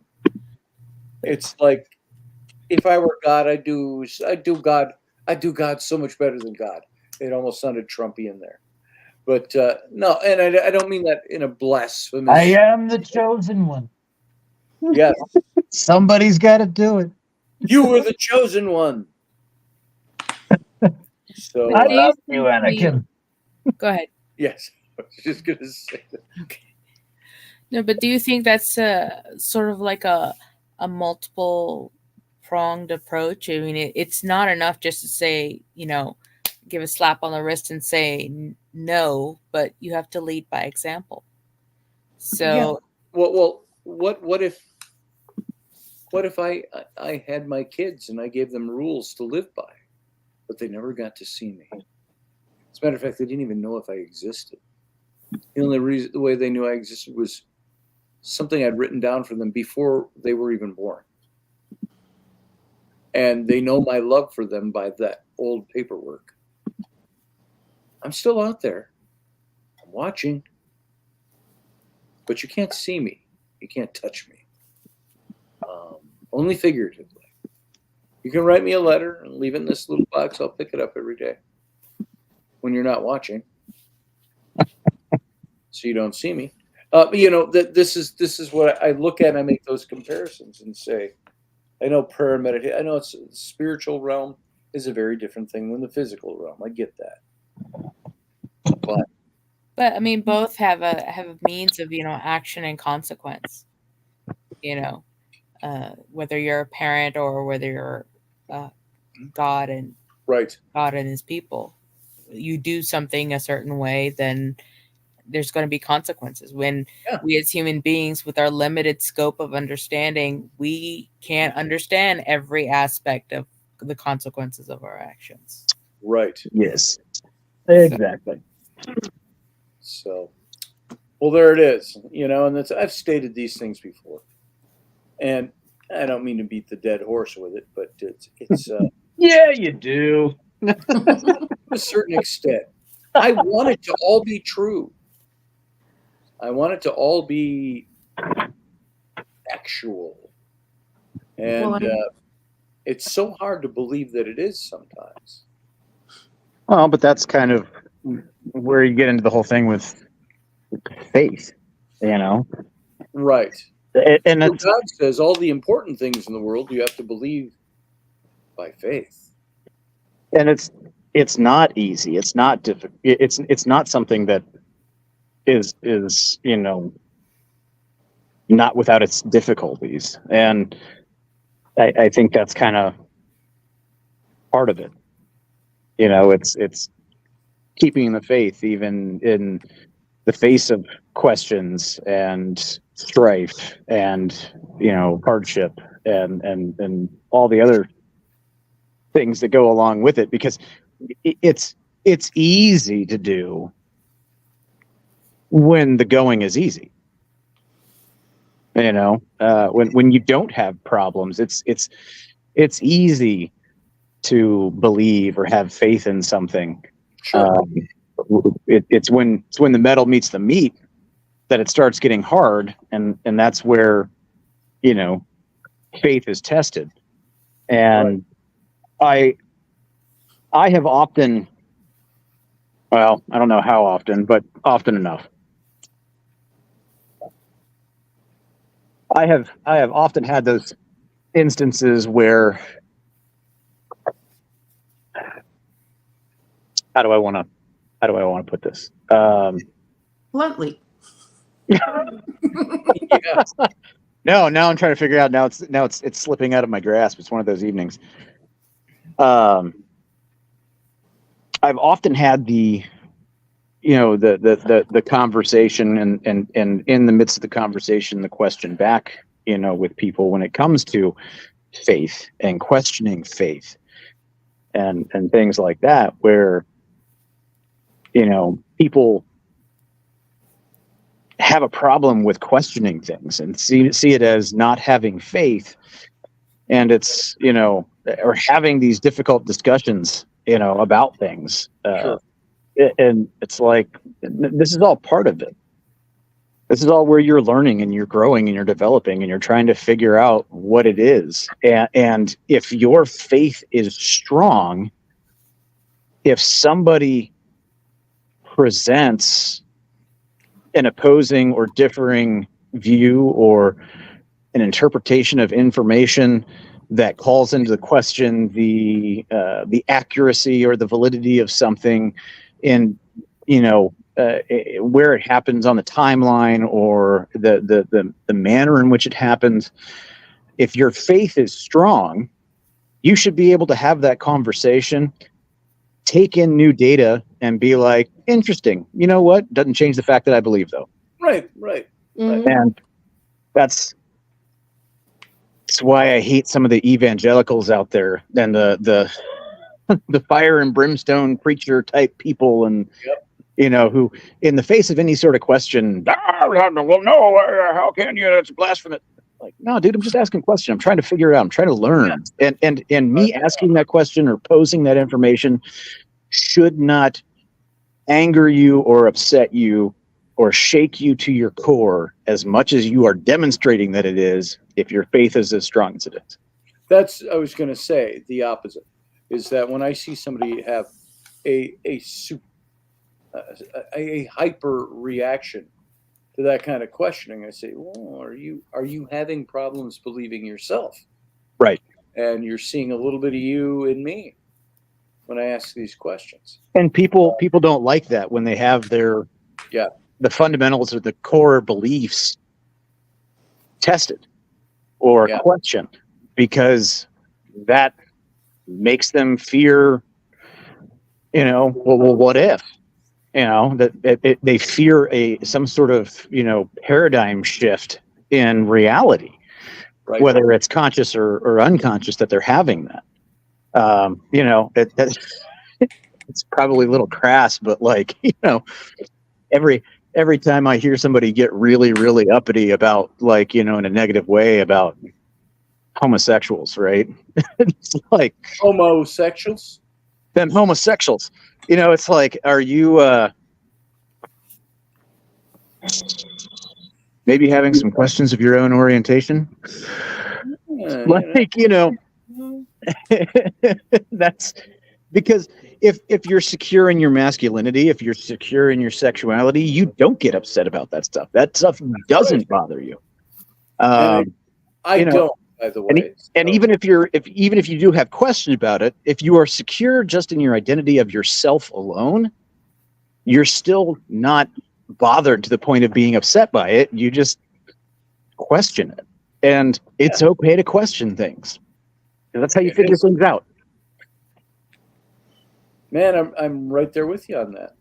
There's a time and a place. Yep. Hey, man, we're trying to push this car up the driveway. It died at the end of the driveway. I don't need you to like stop and take your hands off the vehicle. And I'm the only guy holding 2,000 pounds on the side of a hill. Or when I'm pushing the car, I don't need you to hit the brakes. Right. There's a time and a place for everything. Save your question until after we're done with this, and then we can have a discussion about it. Like, Right. But, so sometimes obedience is needed in the moment. Adherence is needed in the moment. But the questioning isn't of itself isn't a bad thing. And I think I believe more than I let on at times. And then there are times I really have some strong misgivings about believing those things. But there are certain things that I go certain places to that I say, I just can't not believe that. Right. And anyway. Well, I mean, perfect example of something like that, Scotty, and I think you kind of touched on it a little bit earlier, was, you look at all of the things going on in the world and all the things that happen, and, the old trope of, why do bad things happen to good people? Yeah. Like on one hand, you could take that as what God would allow these things to happen. But then again, at the same time, that God is letting these bad things happen so that people can rise to the occasion, and you can see the good come out of it, and that the good can come out of it. It's all about how you look at things, and it's all about how you process it. Yeah. And I would have to agree with that to a certain extent. Well, guess what? It's after 11. No. We're going to start wrapping this up. Nope, not yet. Not yet, Adriana. Hold on. Wait. I know the professor's out there somewhere. I'm surprised he hasn't jumped Trying to look. 20-minute something here. Anybody have anything to add before we wrap her up for the night? As much as these are the kinds of conversations, by the way, that we used to, pour scotch and sit and talk till 4 a.m. About these things. So it's not like this I ends miss the those days. conversation. There's just a structure to tonight's show. Yeah. And obligations 6 hours from now. There you go. So Me, I'm on leave. The only thing I have to do is just continue to clean up my house. So, you're just gonna fuck her out. That's what you're gonna do. So. no, I'm cleaning up and packing. Oh, cleaning up and packing. There you go. Yeah. So, Something I never want to have to do it again. ugh. If I ever have to move again, I want to be rich enough to afford a moving service. There's one of the big reasons why I said I'll take this is the fact that the Air Force is going to move me. That's nice. No, it's great. Now I have to remain in that position for 2 years. They're giving me something, so they got to get something out of me, and it's fair. Yep. So, but Sure, it's if you're open to it. Do it. right. I would. This whole thing though has made me be like, why have I hung on to so much stuff? And why have I accumulated so many things? And for the love of God, if there wasn't some sort of value in most of the things that I have, I think I would just throw it all out and start new when I got there. I look at this room alone and I go, we've only been in this house for about 1.5 years. But I look at it and I go, how do we accumulate so much stuff? I am so grandfathered in to this room with all my shelves and all my trinkets and all my artifacts and all my junk and all my stuff and all my books. And it's like, oh yeah. I couldn't imagine the task just moving this room alone. Yeah. When I dig in, I dig in. Yeah, there's that. Hey, Scotty, All right. I Yes. have a question that I originally wanted to ask you. Ask me.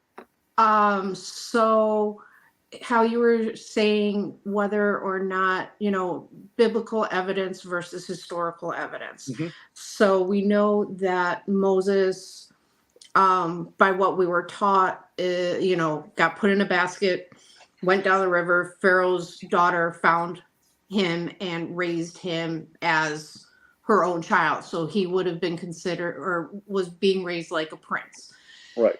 And when Pharaoh died, he was, or not when Pharaoh died, but he was in a way favored more, if not more, than his brother. So my question is that because of that, there would have been evidence that Moses was alive. And then when he got exiled, his history would have been stricken so that people would forget about him. Possibly. Has there been evidence of that? I think what you have seen, first of all, is that I don't think Moses was ever in line for the throne. If he's the guy that I think he is, Amenhotep, that guy up there in the corner by the light, if that's who he was raised as nobility. Right, that's what I meant. I'm sorry. And but as Grand Vizier meant Pharaoh in the place of Pharaoh, one step off of the throne. But under Hatshepsut, the female Pharaoh. And so she elevated him to that.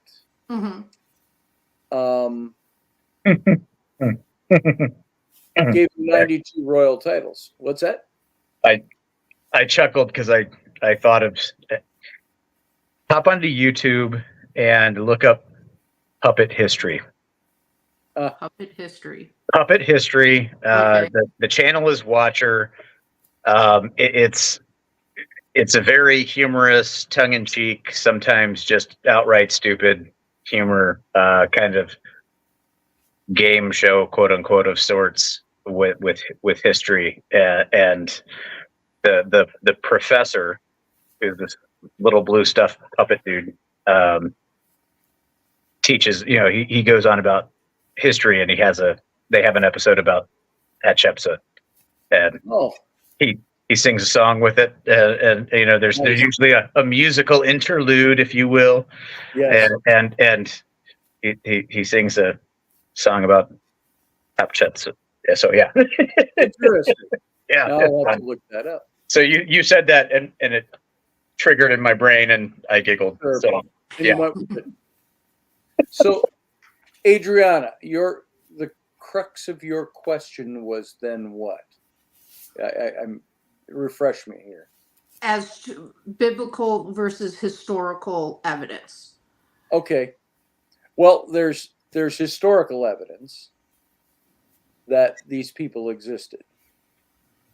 Didn't call them Moses, weren't associated with the biblical story in their own right. They were Egyptian history. Mm-hmm. But then you have biblical history, which doesn't name them. But if the dating system is right and all of these, you're finding that they start to coincide at certain places.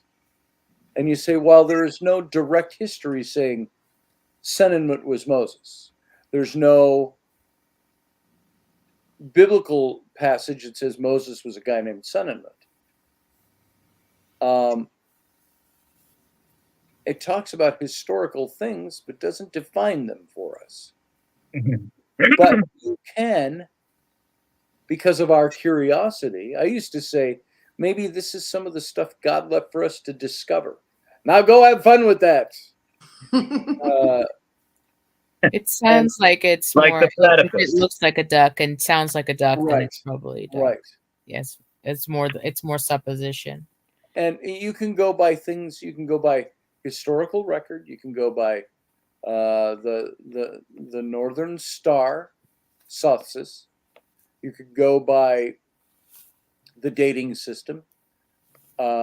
You can go by certain things of Pharaoh wasn't even known as the king of Egypt until just right in the middle of all this Moses story. It was under Tutmosis III that it really became fair practice. He was the king before that. And Pharaoh became the name for the king right around the same time as this whole Moses story takes place. I don't think they're connected, but right around the same time period. You've got the history of these pharaonic houses, the history of the events of their demises, their births, their military campaigns. All of these things start to tie together to create a picture that when you overlay it over the biblical story, you say, well, these things kind of all line up right here. It looks like it. I say it's speculative history because there's nothing telling you it actually is. But how much of history do we question when we do that overlaying when it's not a topic that is also deeply embedded in faith or religion of some kind? I think it undergoes as much scrutiny and question as it does because it's an issue of a faith story. Well, if we have to accept the history, then obviously the faith story must be true. Well, I don't believe that. Or it's like you look at Mary, Queen of Scots, and Elizabeth I, Henry VIII. You look at all their lives, and look at the thing that drove most of them was Protestantism, Catholicism, Church of Englandism, Anglicanism. You look at all these things that were big core factors in how they did everything, but none of those things changed or altered history. History was a fact that stood alone beside those historical facts. Now, well, I kind of wonder with that. So, so you look at like Council of Nicaea, yeah, right? Here we are. We are. Say again. 325 AD. Right. We are creating the canon. This is the canon for this story, and everything else is just fan fiction. I would love to have been a fly on the wall Oh, during that council Hmm. to see, because I can't help but wonder if there are things that, even though, yeah, you're looking, how many years, later down the road, that they're examining all of this stuff from when the events took place. But the Romans and and were all very good, quite adept at keeping records and yes. and maintaining history and things like that. So it's like, was there any sort of like, okay, hold on, wait, let's go grab these scrolls from down over here, Yeah. and then like starting to look at things and trying to figure out, as they're piecing stuff together, and what books they're putting in and what books they're leaving out, how does this tell the story? Does this line up with the history? Like the exact things that you've gone through to come to what you feel is the likelihood of this particular individual being Moses. Yeah. So I wonder if there was any of that sort of thing involved, and then couple sure that there with the political things going on at the time and the sociological things going on at the time, and how do Well, we it's want like, to prevent this? what was the one big political thing over the Council of Nicaea?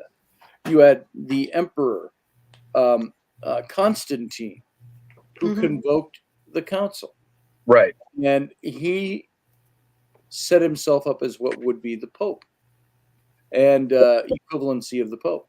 Yeah. And he had a mandate when it came to the canonizing of Scripture, which happened over more than one council. Right. But his mandate was this: I don't care what conclusion you come to as to which books are efficacious books of Scripture. All I care about is one thing: unanimity. And what he looked at was this. Constantine entered into that whole thing under this. I want you to look at two things: one God, Mm-hmm. emperor, one empire, one faith. Right. Those are the two things: either faith to empire or religion to empire, God to emperor. One thing. I want you. That is your, and that was his mandate to them. This is how you will make your decisions. Mm-hmm. And damn it, if you didn't, I think you probably entered that a little. It was probably a nerve-wracking process. God, I know. So, It's Mary and Joseph. yeah. I wonder if that's where the first utterance of that was. That was Jesus, Mary and Joseph. Really? We're going over this again? We solved this yesterday. And there were books they disagreed on. Right. Yeah. What happened to those books? Well, the apocryphal text, right?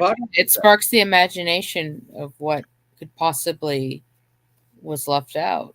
I Right. mean, Well, there was a lot left out. What did Well, they you have Doubting Thomas. You have the Gospel of Judas. they had four gospels. Don't forget Mary to work Magdalene with, too. but Right. we found that there are over 70 gospels that were written. Yeah. So, but we've only got 4. Right. In the canon of Scripture. So why? And then we find out, if you study enough, you find out that the 3 latter gospels were all pretty much based off the Gospel of Mark. Mm-hmm. And so Mark was, they think, the first one. And God, and now my Catholic school upbringing is failing me. But there's one that's when you look at the 4 gospels, there's one that's more like Jesus is a man rather than a god, right? Like it doesn't allude to the Son of God quite as much as the other it one. emphasizes him as less as the deity and more as the man, the Right. Son of Man versus the Son of God. Right. Yeah. Which one was that? That was Mark. Mark? Yeah. Okay. And so It didn't delete his deity.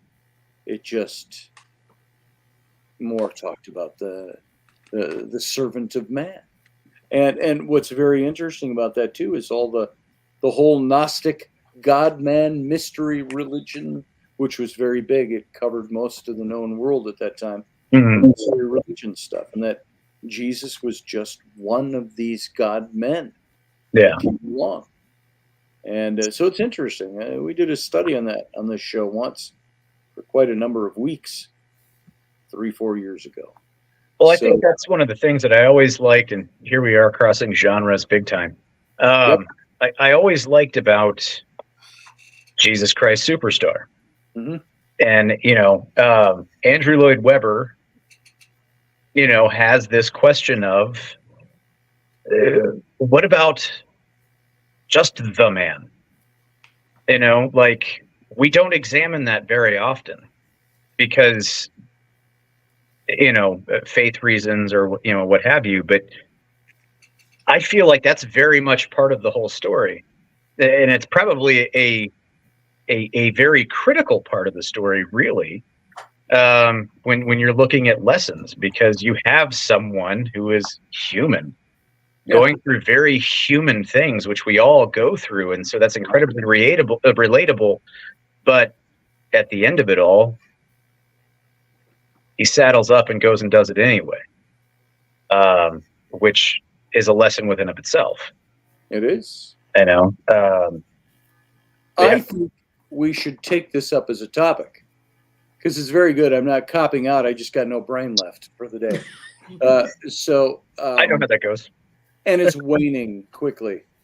It is not a waxing brain. It is a waning brain. So let's save that and discuss that. Again, be different if I was sitting in front of a fireplace in my high wingback chair and we're all drinking scotch. Right. Smoking cigars. It'd be different. But it's not. So, Adriana, thank you for being here. Thank you for letting me. I appreciate it. I appreciate your presence here. Good questions. We'll see you next time. Definitely. And Sarah, thank you. All right. Thanks, guys. As always, good to have you here. Your bright, sunshiny face. And we'll talk to you soon. And brother, good to have you. Your thoughts? Always. What do you think? I wish I had enough brain power left to go on. I completely feel you and understand you. I know what it's like to start bleeding off horsepower towards the end of the night. So yep, that's it. Pretty much it. I'm almost offline. All right. Have a good night. Take everybody else. If there's anybody left, thanks for being here. And if you're not left, and you've left, what we have left is the archive. And you might be watching this in archive. Either way that it is for you, thank you for being here. And you have a good night. And we'll talk again on Friday.